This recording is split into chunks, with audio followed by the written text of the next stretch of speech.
নমস্কার বন্ধুরা, শ্রাবণী রান্নাঘরে আপনাদের সবাইকে স্বাগত জানিয়ে আমি আবারও একটা রান্নার ভিডিও নিয়ে আপনাদের সামনে চলে এসেছি। আজকের আমি আপনাদের আবারও একটা পিঠের রেসিপি দেখাবো। আজকের আমি বানাবো পিঠে পায়েস। তাহলে চলুন এই পিঠে পায়েস আমি কিভাবে বানাই আপনারা একবার দেখে নিন। পিঠে পায়েস বানানোর জন্য প্রথমে আমি দেখুন গ্যাসটা অন করে নিয়েছি আর এর মধ্যে একটা কড়া বসিয়ে দিয়েছি। এবারে আমি প্রথমে পুরটা বানিয়ে নেব। তার জন্য এই কড়ার মধ্যে আমি এখানে দেখুন নারকেল নিয়ে নিয়েছি এক বাটি।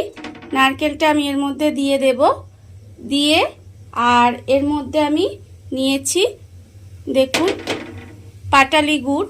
সেই পাটালি গুড়টা আমি এর মধ্যে দিয়ে দেব।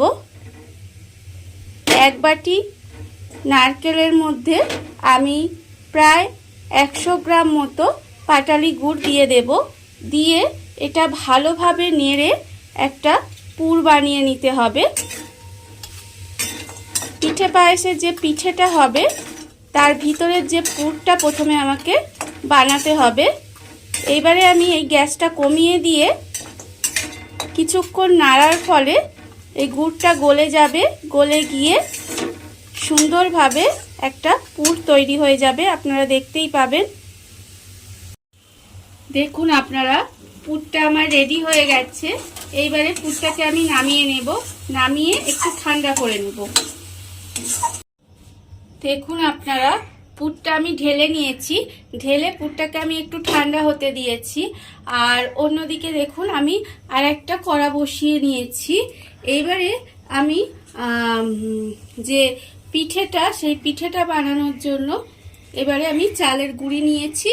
দেখুন এখানে এক বাটি আমার আতপ চাল আছে আর এক বাটি সেদ্ধ চাল আছে।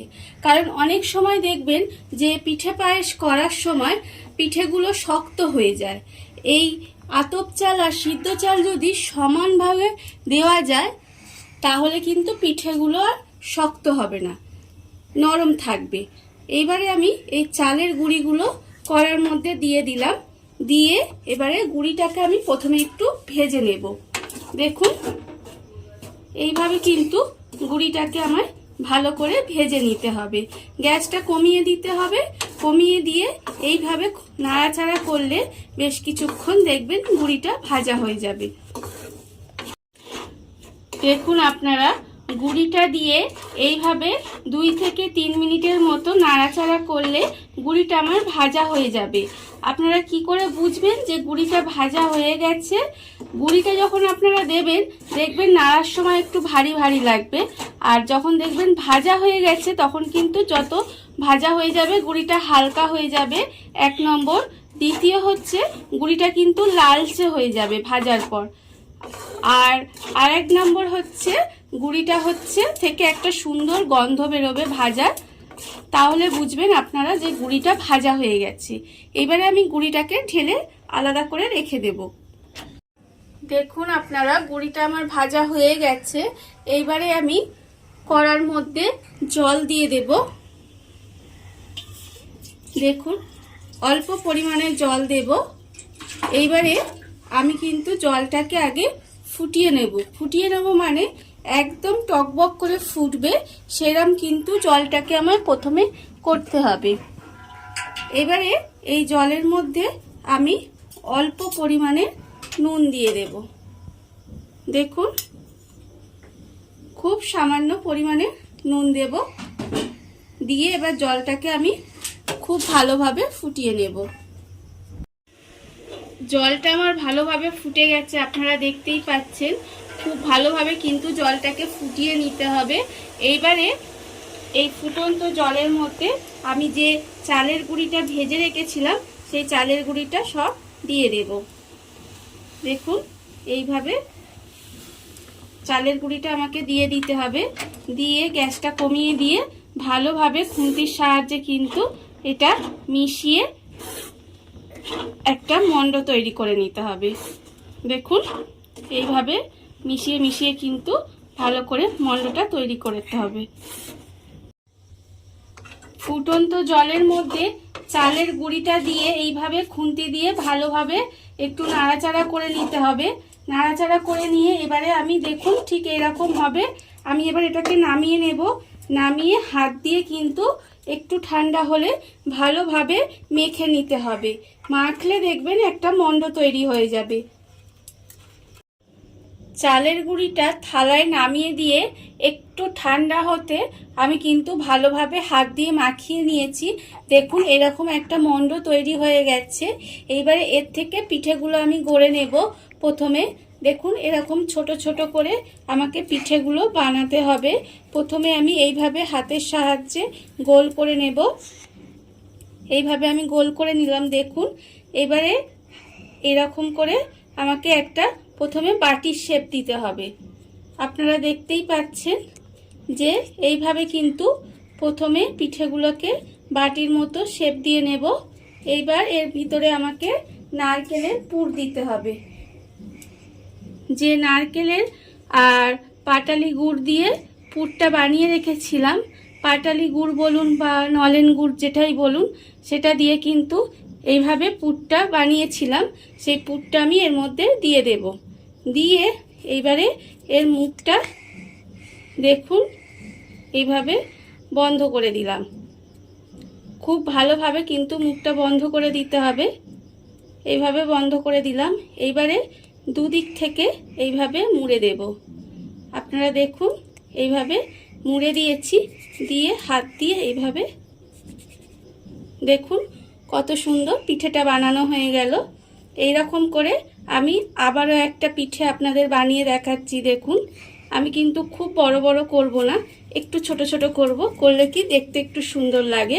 প্রথমে হাত দিয়ে এভাবে গোল করে নিলাম। নিয়ে আর এটাকে কিন্তু এরকম ছোট করে বাটির শেপ দিয়ে নেব। দেখুন এইভাবে বাটির মতো করে নিলাম। দিয়ে আবারও কিন্তু এর মধ্যে পুর দিয়ে দেব।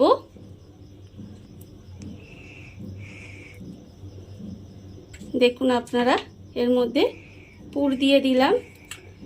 দিয়ে আবারও আমি কিন্তু মুখটা বন্ধ করে দেব।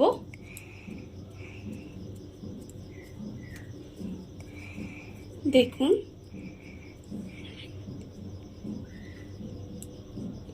এইভাবে কিন্তু পিঠেগুলো আমায় বানিয়ে নিতে হবে। দেখুন পিঠেগুলো আমার হয়ে গেছে। এইবারে এইভাবে আমাকে প্রত্যেকটা পিঠে প্রথমে বানিয়ে নিতে হবে। পিঠেগুলো ওদিকে বানাতে বানাতে আমি কিন্তু এদিকে পায়েসটা রেডি করে নেব। পায়েসটা বানানোর জন্য দেখুন আমি কড়া বসিয়ে দিয়েছি। আর কড়ার মধ্যে এখানে আমি প্রথমে অল্প একটু জল দেব। দেখুন এখানে হাফ কাপেরও ছোট কাপের হাফ কাপেরও কম আমি এর মধ্যে জল দিলাম। এবার জলটাকে আমি একটু গরম করে নেব। জলটা আমার গরম হয়ে গেছে। দেখুন এবারে আমি এখানে চালটা দেব। এখানে আমার গোবিন্দভোগ চাল আছে, 50 গ্রাম মতো গোবিন্দভোগ চাল আছে। সেই চালটা আমি এই জলের মধ্যে দিয়ে দিলাম। ওখানে কিন্তু আমি বলে দিই যে চালের গুঁড়ি কিন্তু আমি 250 গ্রাম আতপ চালের গুঁড়ি রেখেছিলাম। আর 250 গ্রাম কিন্তু সেদ্ধ চালের গুঁড়ি রেখেছিলাম। আর যে গুড়টা আমি নিয়েছিলাম সেটাও কিন্তু 250 গুড় নিয়েছিলাম। এই মাপগুলো যদি ঠিকঠাক দেন তাহলে কিন্তু আপনার পিঠে পায়েস একদম পারফেক্ট হবে। এবারে এই চালটা দিয়ে আমি গ্যাসটা কমিয়ে একটু রান্না করে নেব। দেখুন আপনারা আমি জলের মধ্যে চালটা দিয়ে একটু সেদ্ধ করে নিয়েছি। আপনারা কিন্তু চাইলে শুধু দুধ দিয়েও পায়েসটা বানাতে পারেন। এইবারে আমি দেখুন জলটা শুকনো হয়ে গেছে। এবার এই অবস্থায় আমি দুধটা দিয়ে দেব। এখানে আমি দেখুন প্রায় 50 গ্রাম চালের মধ্যে কিন্তু 500 গ্রাম এখানে আমি দুধ দিয়েছি। দিয়ে এইবারে ভালোভাবে দেখুন চালটাকে আমি নাড়িয়ে দিলাম।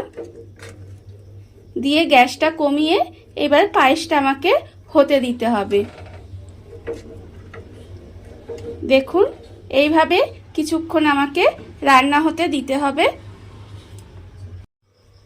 দেখুন আপনারা দুধটা দিয়ে আমি প্রায় মিনিট 10 মতো রান্না করে নিয়েছি।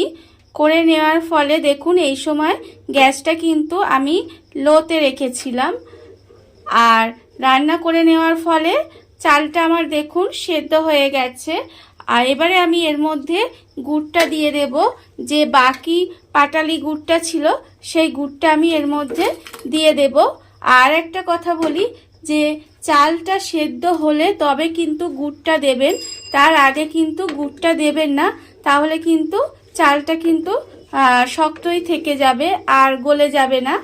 এইবারে গুড়টা দিয়ে আমি আবারও কিছুক্ষণ রান্না হতে দেব। রান্না করার ফলে দেখবেন গুড়টা আমার গলে যাবে। এইভাবে আবারও প্রায় মিনিট 5 মতো রান্না করে নেব। আর এই সময় কিন্তু একটু পায়েসটাকে নাড়িয়ে যেতে হবে সমানে, না হলে তলায় কিন্তু লেগে যেতে পারে। সেই জন্য আমাকে পায়েসটা এইভাবে প্রায় মিনিট 5 ধরে আবারও একটু রান্না করে নিতে হবে, যতক্ষণ না গুড়টা গলে যায়। দেখুন আপনারা, গুড়টা দিয়ে আমি মিনিট 5 মতো এইভাবে রান্না করে নিয়েছি। আর করে নেওয়ার ফলে দেখুন গুড়টা আমার গলে গেছে। আর আমি আগেও বলেছিলাম যে গুড়টা দিয়ে কিন্তু একটু নাড়তে থাকবেন, না হলে তলায় লেগে যেতে পারে। এইবারে দেখুন অন্যদিকে পিঠেটাও আমার বানানো রেডি হয়ে গেছে সব। এবারে পিঠেগুলো আমি এর মধ্যে একটা একটা করে দিয়ে দেব। দেখুন এইভাবে পিঠেগুলো কিন্তু আস্তে আস্তে এর মধ্যে সব ছেড়ে দিতে হবে।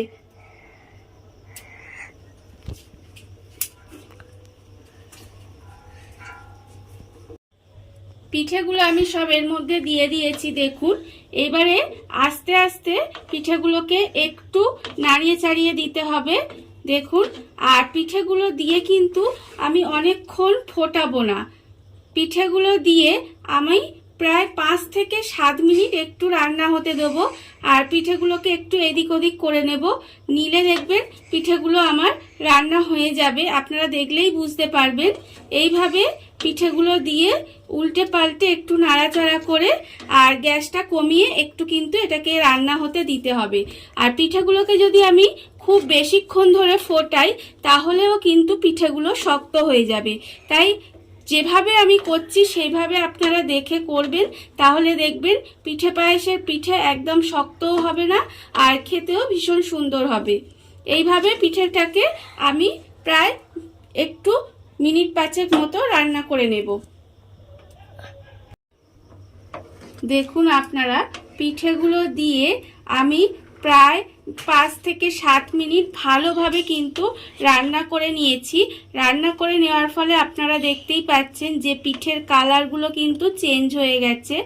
আর আপনারা দেখুন পিঠেগুলো আপনারা হাত দিলেই বুঝতে পারবেন যে পিঠেগুলো কিন্তু সব রান্নাও হয়ে গেছে।